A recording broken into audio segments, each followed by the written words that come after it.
오늘은 우리가 승천주일로 지킵니다.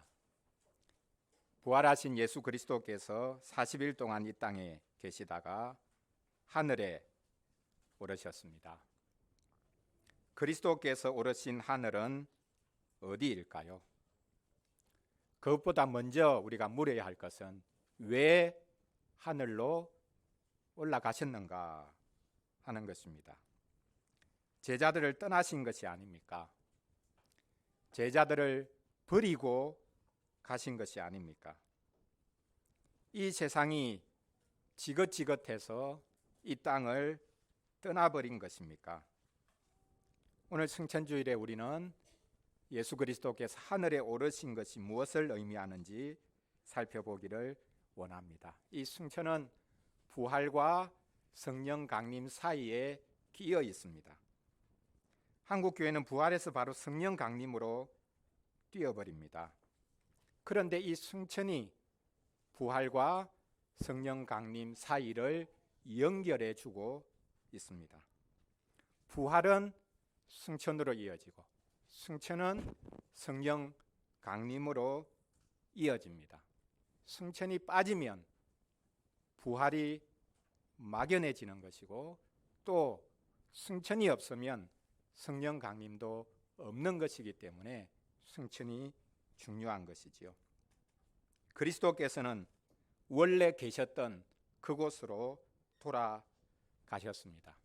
어떻게 보면 이 세상에 잠행하셨던 왕이 귀환한 것이라, 자기 도성으로 왕궁으로 귀환한 것이다, 이것을 승천으로 볼 수 있습니다. 오늘은 승천주일을 맞아 그리스도께서는 하늘보다 높이 계신 분이다 라는 주제로 말씀을 전하려고 합니다.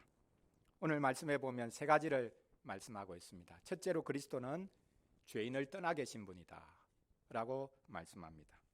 둘째로 그리스도께서는 자신을 단번에 들이신 분이다.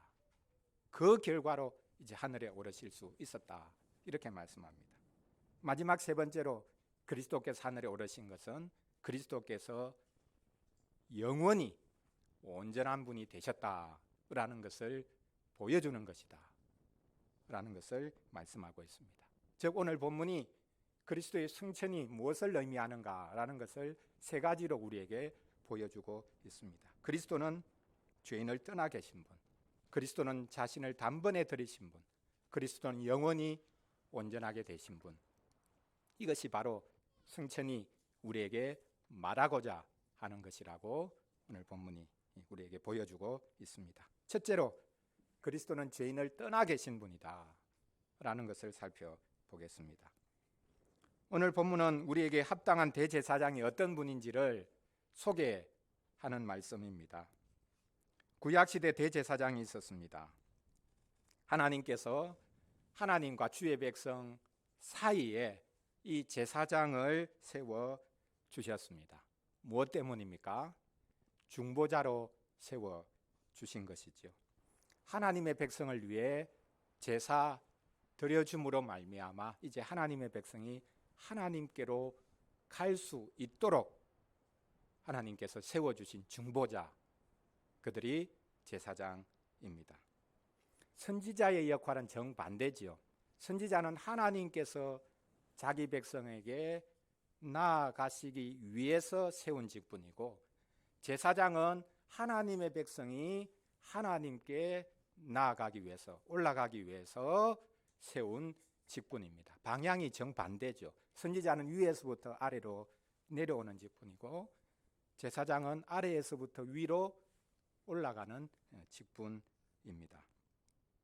문제는 하나님이 제사장을 세워서 하나님의 백성의 죄를 짊어지고 제사를 드리면서 하나님께 나아갈 수 있도록 만들어 주셨음에도 불구하고 그 대제사장 자신이 스스로 죄인이기 때문에 자기를 위한 제사도 드려야 했습니다.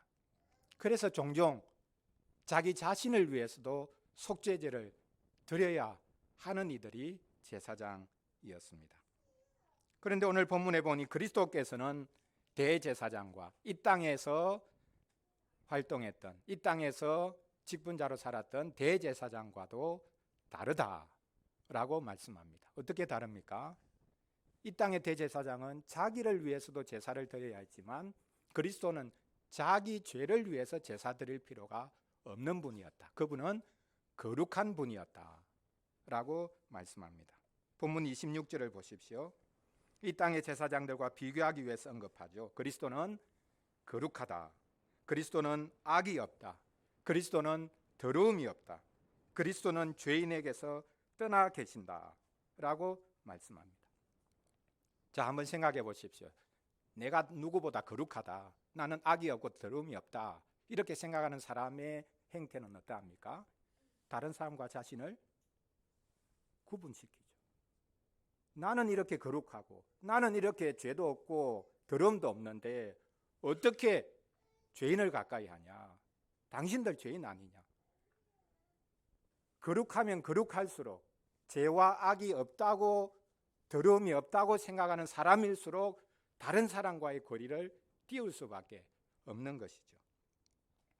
자기는 거룩한 사람이니까 죄인들, 악인들과 거리를 두고 멀리할 수밖에 없습니다. 예수님도 그렇게 하셨다는 말일까요? 아닙니다.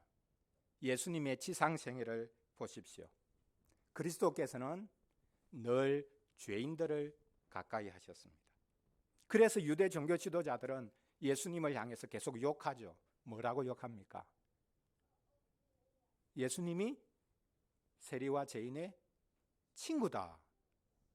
아니 어떻게 하나님이 보낸 분이라고 자기가 거룩하다고 주장하면서 죄인과 세리와 먹고 마시고 흥청거리고 그렇게 다니냐.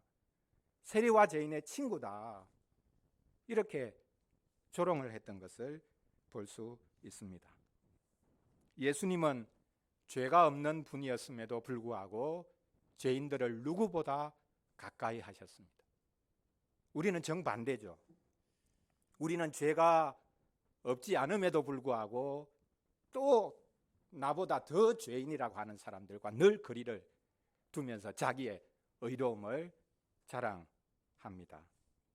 예수님은 죄가 없는 분임에도 불구하고 죄를 미워하는 분임에도 불구하고 죄인들을 가까이 하신 분, 이것이 그분의 특징입니다. 예수님은 죄인들을 가까이 하셨지만 사실 죄와는 아무런 상관이 없는 분, 관계가 없는 분이었습니다. 그래서 오늘 본문에 보면 예수님은 죄인들로부터 분리되어 계신 분이다. 죄인들로부터 떨어져 계신 분이다. 죄인들과는 멀리 계신 분이다. 이렇게 표현하고 있습니다. 이것이 바로 승천을 보여주는 말씀이기도 합니다. 그리스도께서는 이제 하늘에 오르십니다. 그리스도께서 오르신 그 하늘이 어디일까요? 이 우주의 중심이겠습니까? 아니면 이 우주의 끝이겠습니까? 그렇지 않으면 이 우주를 벗어난 어떤 곳이겠습니까?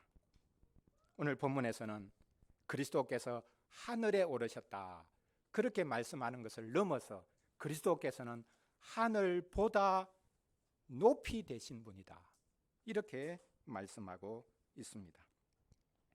그리스도께서는 우주인처럼 하늘에 잠시 오르신 것이 아닙니다. 그리스도는 하늘보다 높은 곳에 오르셨습니다. 하늘보다 높은 곳에 계시는 분입니다. 쉽게 말하면 그리스도는 모든 하늘을 넘고 넘어 온 하늘, 온 우주를 초월해 계시는 분이다 라고 말씀하고 있습니다. 그런 분이 이 낮고 낮은 이 땅에 오셨던 것이죠. 승천을 보면 오히려 그분이 이 땅에 오신 것이 얼마나 놀라운 일인가, 그것이 얼마나 놀라운 복음인가 라는 것을 우리는 더 분명하게 알 수 있는 것이죠. 옛 소련이 미국보다 먼저 우주선을 달에 보냈습니다. 그때 갔던 우주인이 말을 했다고 하는데요. 달에까지 와봤는데 여기에 보니까 하나님이 없다. 겨우 달에 가놓고는 아무리 봐도 하나님 없네, 이렇게 말을 했다는 것입니다. 인간의 과학기술 그 능력을 얼마나 자랑하는 말입니까? 하나님 어디 있냐, 우리는 달에까지도 왔다, 이렇게 자랑하고 있는 인생입니다. 이 땅에 오셨던 분은 달 정도가 아니라 온 우주를 초월해 계시는 분이었습니다.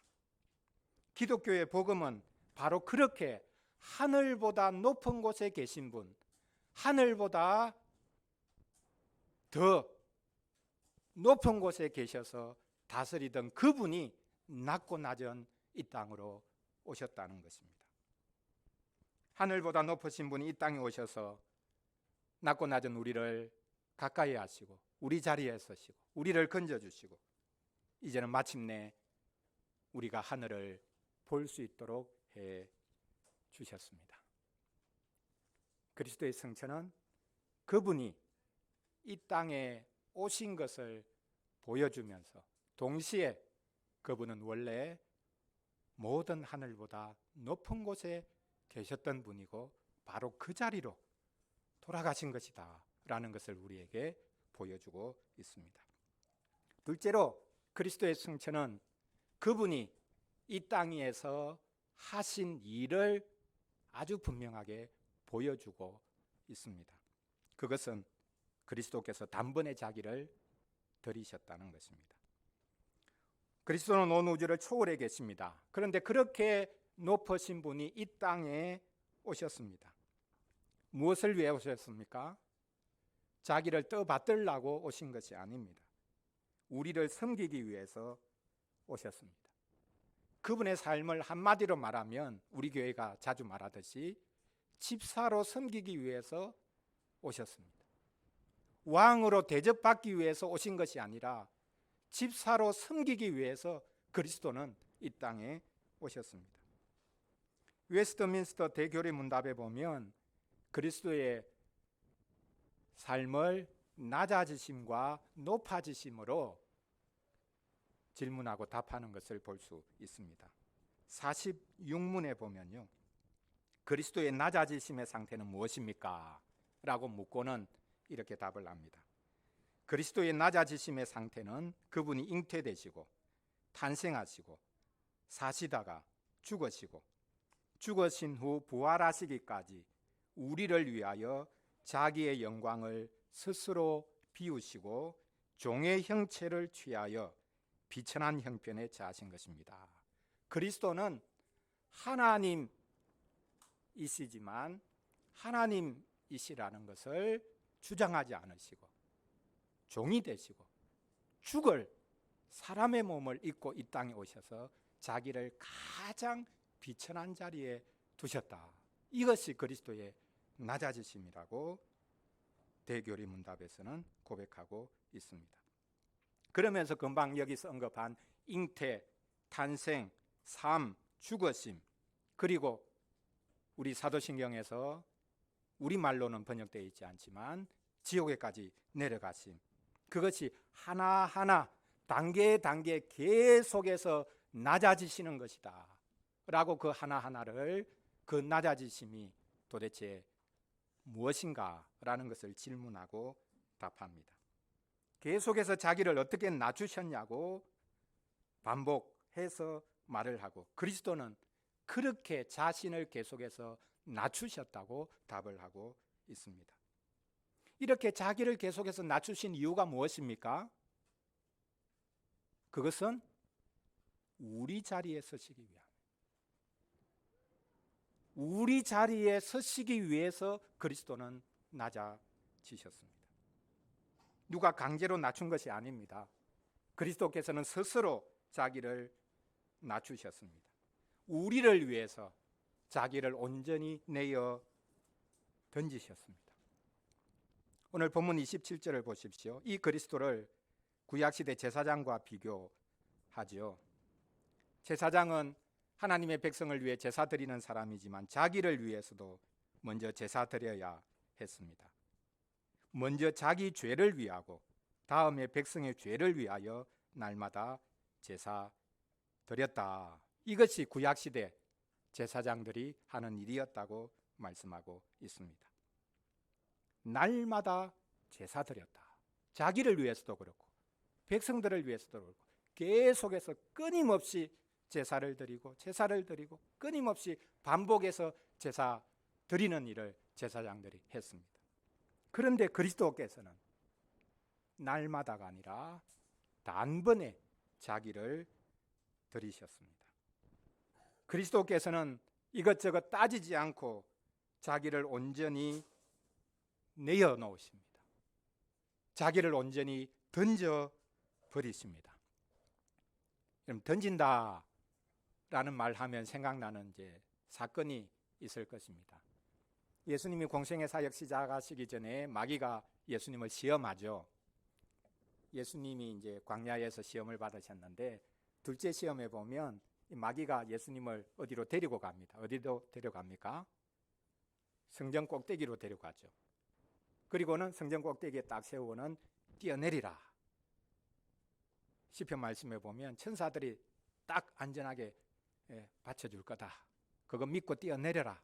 근데 예수님은 머뭇거리죠. 그렇게 하지 않겠다고 하죠. 왜 그렇게 머뭇거립니까? 왜 주저하십니까? 겁이 나서 그랬습니까? 아닙니다. 이미 그리스도는 자신을 온전히 던지기 위해서 이 땅에 오셨습니다. 자기를 온전히 내어놓기 위해서 이 땅에 오셨습니다. 그런데 지금 성전 꼭대기에서 뛰어내리라는 것은 지금 어떻게 하라는 겁니까? 스스로를 위험천만한 자리에 세워서 하나님이 함께 하는지 아니하는지 한번 봐라. 하나님은 시험해 봐라 이겁니다. 그래서 예수님은 나는 하나님 시험하지 않겠다. 아버지의 뜻을 이루기 위해서 내가 왔고 이미 나는 나 자신을 온전히 던지기 위해서 이 땅에 왔는데 성전 꼭대기에서 뛰어내려 가지고 사람들이 환호하고 하는 그런 건 나는 기대하지 않는다. 예수님은 자기를 온전히 던지기 위해서 이 땅에 오셨습니다. 그래서 오늘 본문에 보면 예수님은 단번에 자기를 드리셨다. 제사장들은 끊임없이 제사를 드려야 했지만 그리스도께서는 단번에 제사, 그 제사가 무슨 제사입니까? 자기를 온전히 던지는 제사, 자기를 온전히 내어주는 제사, 그 제사를 그리스도께서는 드리셨다. 조금 내어놓고 그래서 다음에 또 조금 하고 그래서 계속 반복되는 것이 아니라 한 번에 단번에 자기를 전적으로 내어 던지시는 그 제사를 그리스도께는 드리셨다라는 것입니다. 십자가 지시기 직전에 아버지 할 수만 있으면 이 십자가를 피하게 해주십시오 라고 기도하지 않았습니까? 그래서 우리는 예수님이 억지로 십자가를 졌을 것이다 이렇게 생각하곤 합니다. 아닙니다. 예수님은 단번에 자기를 드리셨습니다. 주저하지 않으셨습니다. 이것저것 재지 않으셨습니다. 히브리서 12장 2절 말씀에 보면 왜 그리고 어떻게 예수님이 자신을 온전히 이렇게 던지실 수 있었는가? 자기를 십자가에 그 저주의 십자가에 자기를 내어줄 수 있었는가라는 것을 해설하고 있는 말씀인데요.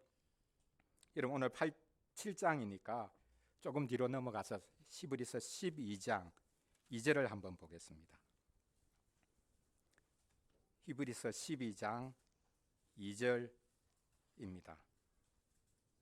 예수님이 십자가를 기꺼이 기쁜 마음으로 지신 이유를 여기서 설명하고 있습니다. 우리 같이 읽어보겠습니다.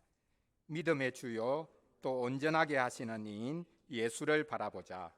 그는 그 앞에 있는 기쁨을 위하여 십자가를 참으사 부끄러움을 개의치 아니하시더니 하나님 보좌 우편에 앉으셨느니라. 십자가를 참으시고 부끄러움을 개의치 않으신 이유가 무엇인가? 앞에 있을 기쁨을 내다보시고 이 기쁨이 더 크기 때문에 지금 자신이 당할 수치와 부끄러움은 아무것도 아니라는 겁니다. 이것보다 더 큰 기쁨, 누릴 기쁨이 있으니까 십자가도 기꺼이 참으셨다. 그러면 앞으로 있을 기쁨, 내다보는 그 기쁨이 무엇이었습니까? 예수님 자신이 받을 그 무엇입니까? 아닙니다. 사실 이것은 우리가 하나님의 백성이 구원받게 될 것을 내다보면서 내가 십자가 짐으로 내가 하나님의 백성의 모든 죄를 담당함으로 하나님의 백성이 이제 구원받을 수 있다라는 것을 내다보시고는 기쁨으로 십자가를 지셨다. 그 십자가도 기쁨이고 십자가 이후에 올 기쁨을 내다보면서 예수님이 기꺼이 십자가를 지셨다라는 것입니다. 이런 분이라면, 자기를 온전히 우리를 위해서 내어놓을 수 있는 이런 분이라면 정말 우리에게 합당한 분이 아니겠습니까? 자기를 위해 사신 분이 아니라 우리를 위해 자기를 온전히 내어주셨던 분, 그분이 이제 하늘에 오르십니다. 우리를 버리고 오르셨을까요? 자기를 온전히 내어주신 분인데 하늘에 오르시는 것, 또 다르게 우리를 위해서 일하기 위해서, 또 다른 방식으로 자기를 내어주기 위해서 하늘에 오르지 않으셨겠습니까? 셋째로, 그리스도의 성체는 그분이 영원히 온전하게 되신 분이다 라는 것을 보여줍니다. 마지막 절 말씀해 보면 하나님께서는 주의 백성을 위해 일할 제사장들을 세워주셨는데 그들은 문제가 스스로 약점을 가지고 있다는 것이었습니다. 그렇습니다. 인간 직분자가 아무리 뛰어나다고 한들 약점이 분명히 있죠. 자기들의 죄 때문에도 제사를 계속 드려야 했던 것, 이것도 약점 중에 하나입니다. 예수님은 다르다고 말씀하고 있습니다. 오늘 본문 마지막 절을 보십시오. 율법은 약점을 가진 사람들을 제사장으로 세웠거니와 율법 후에 하신 맹세의 말씀은 영원히 온전하게 되신 아들을 세우셨느니라. 하나님께서 이제 세우셨다. 양쪽에 세우셨는데 구약 시대는 제사장을 세웠고 신약 시대는 누구를 세웠다고요? 아드님을 세우셨다.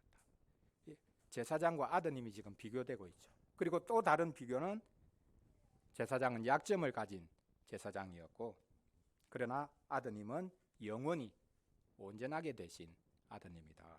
이렇게 비교하고 있습니다. 제사장과 아드님을 비교하고 있습니다. 사실 구약 시대의 모든 직분자 그리고 특히 제사장은 앞으로 하나님이 보내실 아드님을 보여주기 위한 목적이었습니다.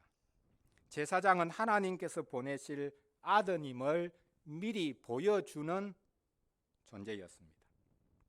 똑같이 하나님의 백성의 죄를 담당하기 위해 제사 드릴 분으로 하나님께서 세우셨기 때문입니다. 그런데 제사장과 아드님은 차이가 있죠. 그 차이가 무엇입니까? 제사장은 약점이 있는데 아드님은 약점이 없다. 이 약점이 없다, 온전하다, 이것이 무엇을 말하고 있는 것입니까? 사람들을 보면 성격상 순종적인 사람이 있습니다. 그냥 순종 잘합니다. 누가 뭐라고 말하면, 부모님이 뭐라고 말하면, 또 회사에서 상급자가 뭐라고 말하면 예 알겠습니다. 성격상 그렇습니다. 어떤 사람은 성격적으로 그게 안 됩니다. 항상 이렇게 받아야 됩니다. 그래야 옳다고 이제 생각하는 그런 성격이 있죠. 온전한 것이 무엇인가? 죄가 없다는 것이 아니라 순종하는 것이 온전한 것입니다. 그런데 그 순종은 성향의 문제가 아닙니다. 예수님이 이 땅에서 하늘 아버지께 늘 순종하셨던 것은 성향의 문제가 아니었습니다. 예수님은 배워서 온전하게 되셨습니다. 예수님만큼 학습 능력이 뛰어난 분이 없습니다. 자, 오늘 본문에 보면 제사장과 달리 아드님, 하나님이 세우신 아드님은 영원히 온전하게 되신 분이다. 온전한 분이다라는 것이 아니라 온전하게 되었다라는 것은 무슨 과정이 있다는 것을 말하죠. 어떻게 온전하게 되었는가? 예수님 원래 하나님이시니까 그냥 온전한 분이지 우리하고는 다른 분이야. 아닙니다. 우리와 똑같은 사람이 되셨기 때문에 그분도 온전함에 이르기 위해서 과정이 필요했던 거죠. 어떤 과정을 거쳐서 예수님이 온전하게 되셨는가? 우리와 똑같은 분인데 도대체 우리와는 달리 어떻게 무엇을 통해서 온전하게 되었는가? 히브리서 5장 7절부터 말씀해 보면 바로 이것을 소개하고 있습니다. 온전하게 되어가는 예수님의 모습을 우리에게 잘 보여주고 있습니다. 이제 앞으로 가서 우리 히브리서 5장 7절 말씀을 우리 같이 한번 읽어 보겠습니다. 그는 육체에 계실 때에 자기를 죽음에서 능히 구원하실 이에게 심한 통곡과 눈물로 간구와 소원을 올렸고 그의 경건하심으로 말미암아 들으심을 얻었느니라. 그리고 8절에는 이렇게 연결하죠. 그가 아들이시면서도 받으신 고난으로 순종함을 배워서 온전하게 되셨은즉. 자, 먼저 무엇이 있다고 합니까? 고난이 있습니다. 그 고난을 통해서 순종을 배웁니다. 그 순종을 배우니까 그것을 온전하다고 하나님이 여겨주신다.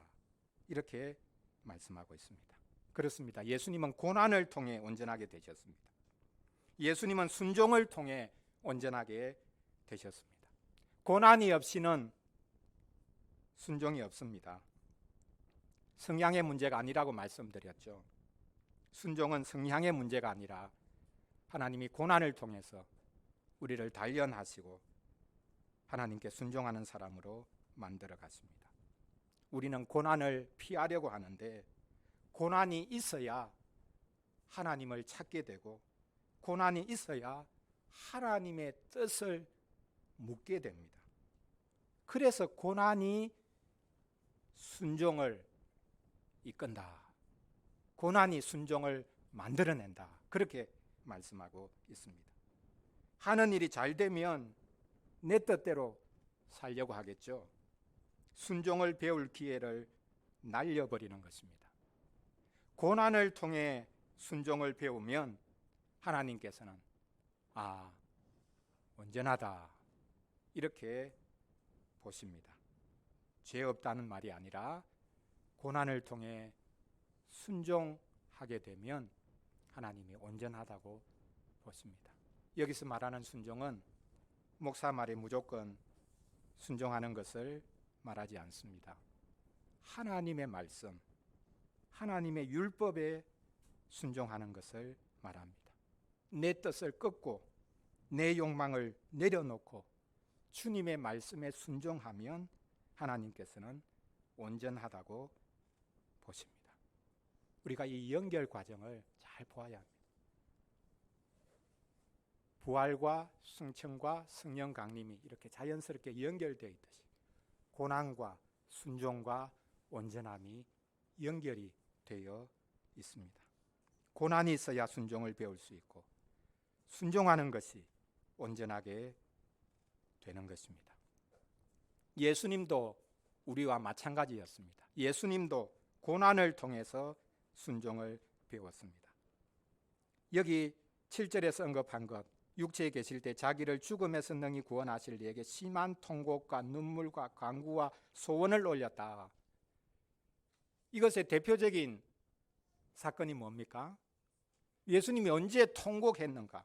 예수님이 언제 눈물을 쏟아내셨는가? 예수님이 언제 하나님께 간절히 매달려 간구하고 하나님 제 소원은 이렇습니다. 그렇게 간구한 적이 있는가? 이게 뭘 말하는 거죠?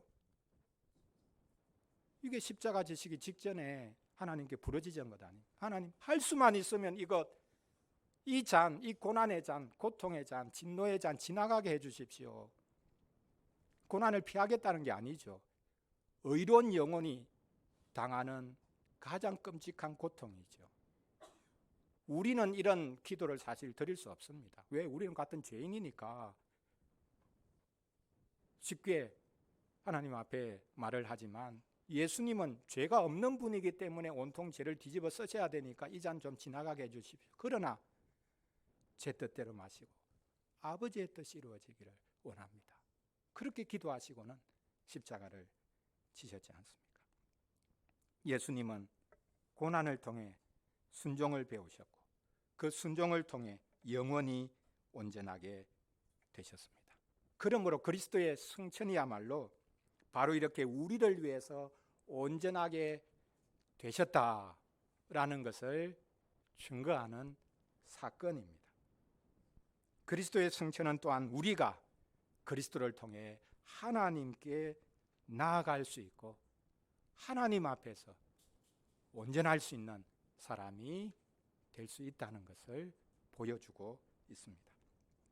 사랑하는 성도 여러분, 예수님은 이 땅에 오셨다가 하늘로 올라가셨습니다. 모든 하늘 위에 오르셨습니다. 왜 하늘 위로 올라가셨습니까? 예수님은 하나님과 우리 사이에 계시는 분 정도가 아닙니다.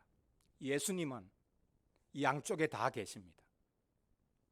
하나님과 우리 사이에 어정쩡하게 서 있는 분이 아니라 하나님이시기 때문에 하나님 편이 되시고 동시에 우리와 똑같아지신 분이기 때문에 우리 편이 되시는 분, 양쪽에 계시는 분, 사이에 계시는 분이 아니라 양쪽에 다 계시는 분, 그분이 예수 그리스도이십니다. 왜냐하면 그분은 사람이 되신 하나님이시기 때문입니다. 그분이 지상에 계실 때는 아무도 몰랐습니다. 예수님은 우리와 똑같은 분이었기 때문입니다. 그런데 예수님은 철저하게 우리를 대신해서 순종하셨고 또한 우리가 순종하지 못한 모든 죄를 짊어지셨습니다. 그것이 마지막에는 십자가로 나타나지 않습니까? 이렇게 단번에 우리를 담당하셨기 때문에 그리스도께서는 이제 하늘로 올라가셔도 됩니다. 우리가 그리스도를 붙잡으면 안 됩니다.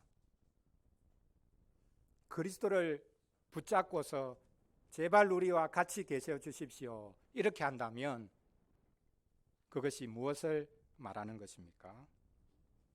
그분이 아직 이 땅에서 하실 일이 남아 있다는 것을 말하는 것입니다.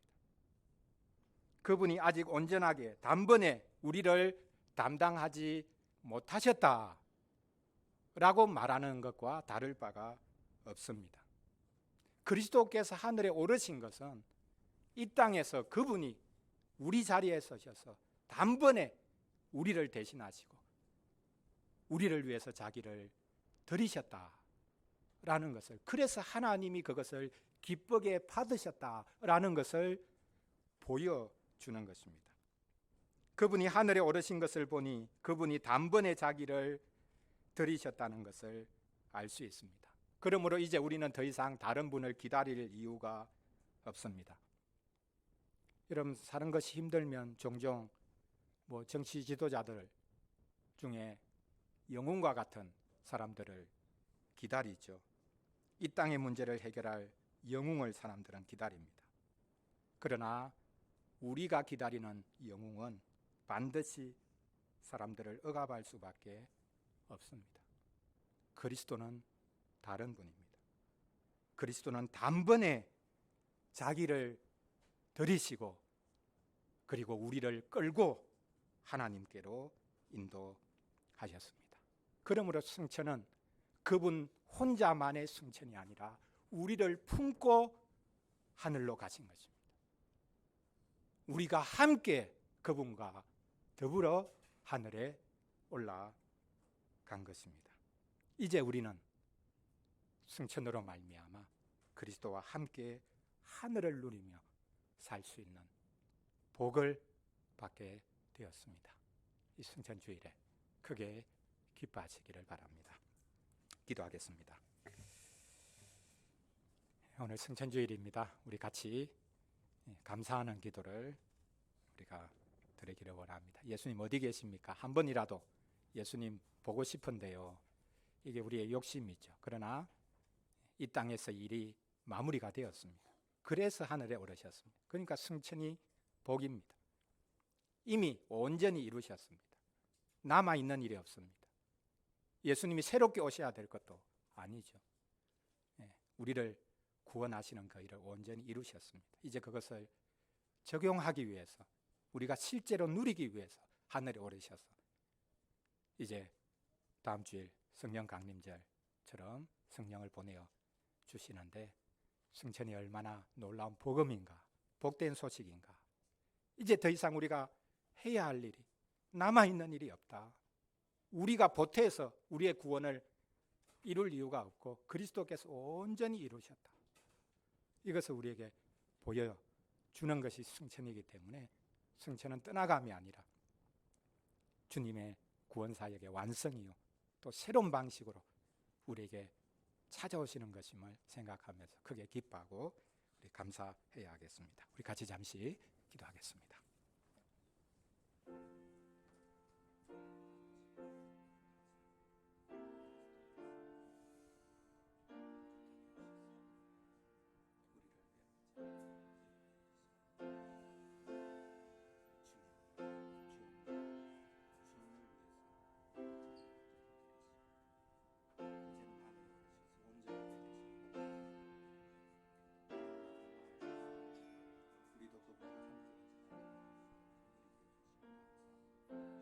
이 은혜와 복을 제가 기뻐하시고,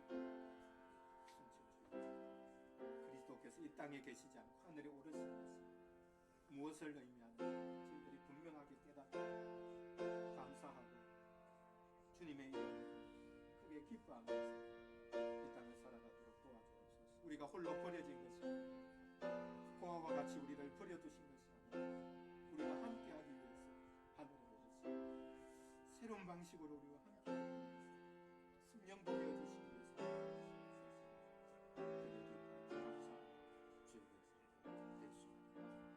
우리가 무언가를 하려고 애쓰는 것이 아니라 우리의 의가 그리스도의 의가.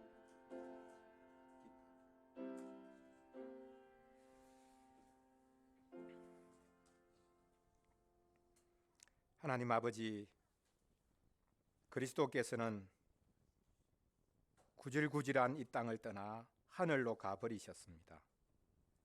이 세상 그 어디에서도 이제 그리스도를 뵐 수가 없습니다.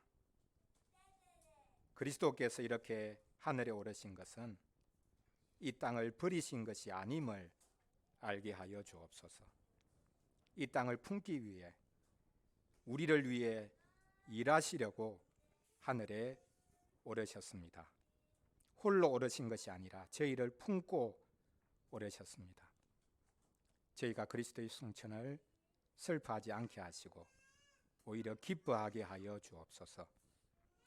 그리스도로 인해 저희의 영적 신분은 이미 하늘에 가 있습니다. 하늘에 오르신 것은 이 땅에서의 구속 사역을 완성하셨다는 증거입니다. 그리스도께서 이 땅에 계속 계신다면 아직 구속 사역의 일을 마치지 못하신 것이니 오히려 그것을 우리가 슬퍼해야 합니다. 아버지께서 맡기신 일을 다 이루시고 보고하기 위해 하늘에 오르셨습니다. 이제부터는 성령님으로 말미암아 영원히 저희와 함께 하십니다. 또한 그리스도께서는 마침내 저희에게 다시 오실 것임을 믿습니다. 주님께서 일하신 이 놀라운 은혜를 크게 기뻐하오니 고아처럼 홀로 외로운 가운데 살아가지 않게 하시고 주님과 함께 살아갈 수 있는 복을 내려 주시옵소서. 저희를 위해 이 땅에 오셨고 하늘에 오르신 우리 주 예수 그리스도의 이름으로 기도합니다. 아멘.